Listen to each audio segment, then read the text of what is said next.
magpapalit po tayo ng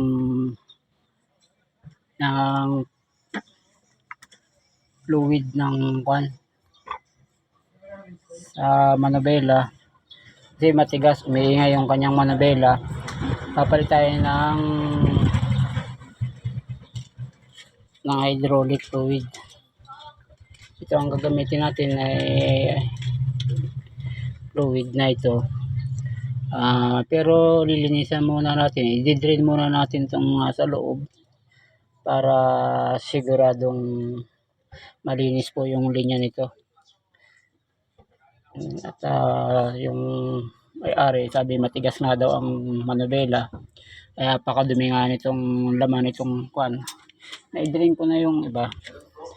Ito yung iba ay dapat sa mineral ko na ilagay nga para nakikita na yung dumi. Hindi ko na ilagay, wala akong makitang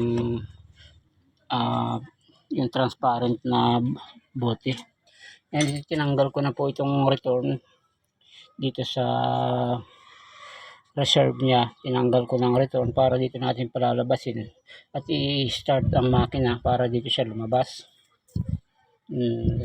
Tapos dadagdagan ko muna nito itong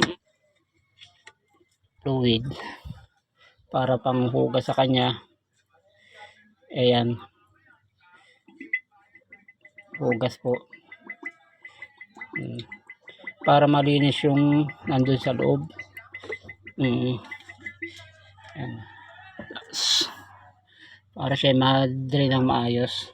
Tapos ito i-start po natin, napapa-start po, kailangan dalawa po, mayroong nag-i-start sa taas dahil ito ay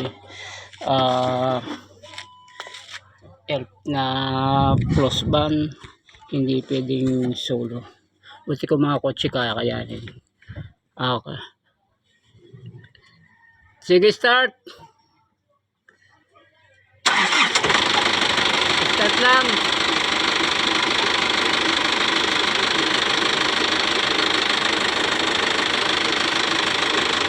Patay. So wala na naman siyang laman, naubos na dahil pumunta na nga po dito sa kinuha natin. I-drain natin. Start.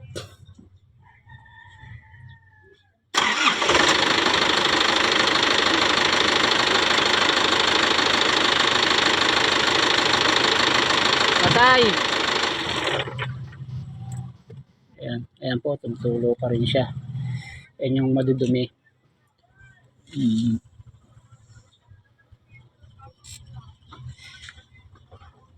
Dami niyang naitapon. Ayan. Pero kailangan muna natin siyang linisan. Ito ay linisan natin at sobrang daming dumi. Ayan. Hindi na ata nalilinisan din ito. Kasi tinesting ko din siya kanina, niroad test ko siya kanina. Talagang may gatol yung kanyang pag-ikot-ikot, yung pag-pihit-pihit ng manobela.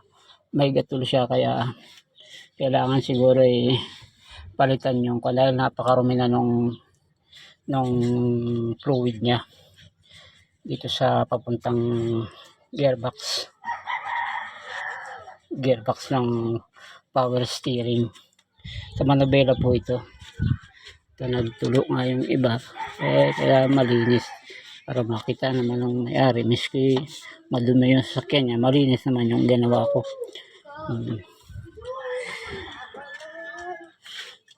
Okay,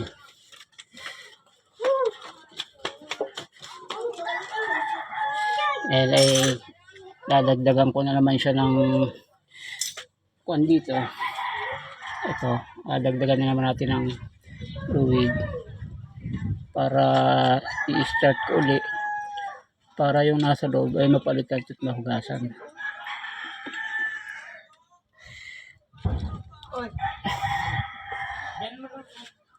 Okay. Ayan. Papayungan mo ako. Walang pantay ko. Kabong ah. Ito, pa-start ko siya uli. Hindi makita kasi ako lang humahawak nung hose. Ito siya. Hindi siya makita. Tapos startin ko uli dun sa sige, start.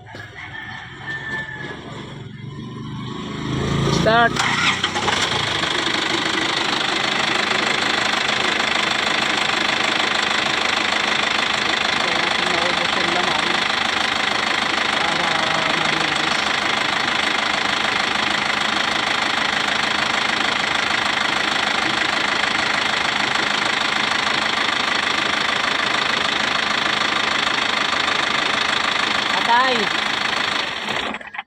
Okay. Ayan siya, nagtutulo pa rin siya. Yan yung nandun sa reserve. Yun yung tinatapon niyang madudumi.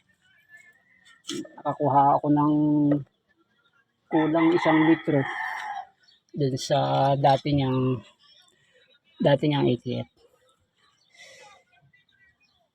Kaya pakatigas kanina, talagang nag-ayos pa ako ng fan belt.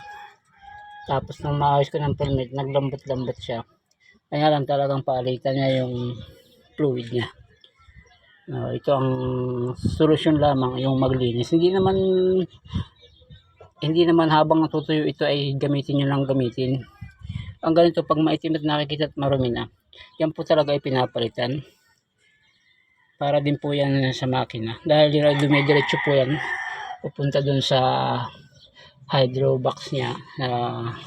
Nag-iikot po yan. Yan po ang nagkuha ng malinis or madumi na.